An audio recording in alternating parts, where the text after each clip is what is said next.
कहानी।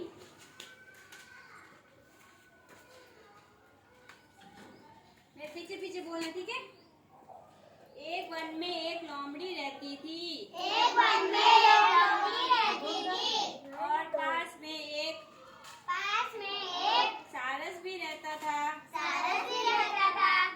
वापस बोल दे। दोनों में मित्रता हो गई। एक दिन लोमड़ी ने सारस को अपने घर खाने के लिए बुलाया। उसने खिचड़ी बनाकर थाल में परोसी और बोली, आओ हम दोनों मिलकर यह खिचड़ी खाए। सारस की चोंच लंबी होती है। लंबी चोंच होने के कारण सारस खा न सका और भूखा ही रह गया। सारस ने लोमड़ी से बदला लेने का निश्चय किया। सारस ने भी लोमड़ी को अपने घर खाने पे बुलाया।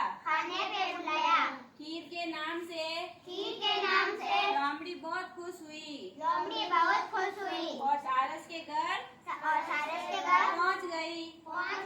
सारस ने एक सुराही में घी डाल दी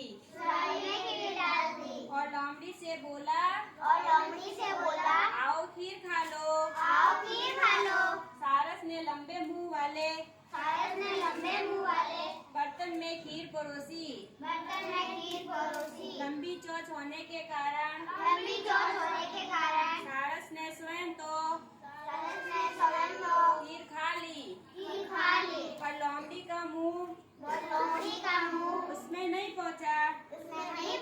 लोमड़ी भूखी ही रह गई। अब बताओ उसमें कौन कौन था? लोमड़ी और सारस। लोमड़ी ने क्या किया सारस के साथ? लोमड़ी ने सारस के साथ खाने पे बुलाया और भूखा ही रहने के लिए छोड़ दिया। अब कौन कौन पढ़ेगा ये कहानी? सब एक एक करके आओ।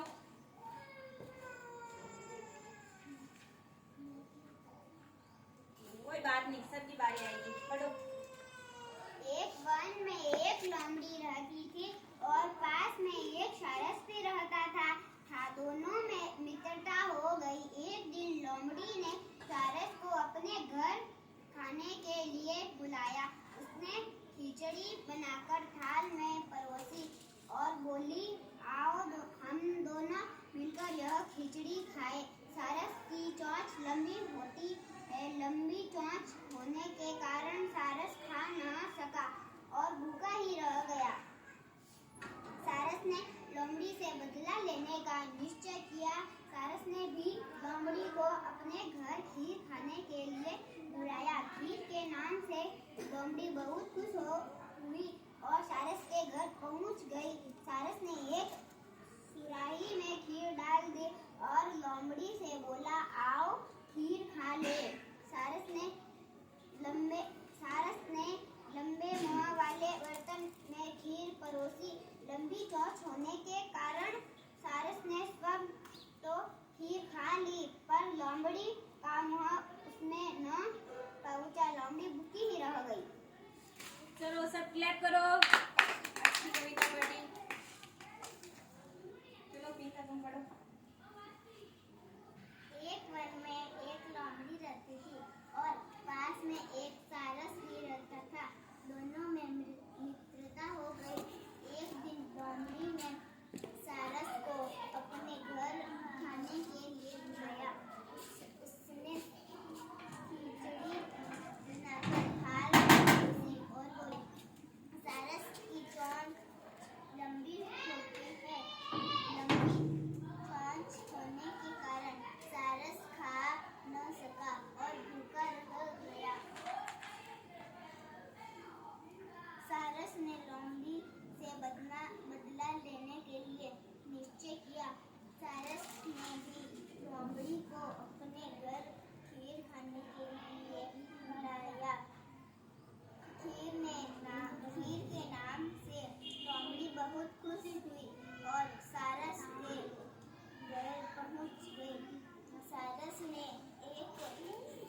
छोड़ने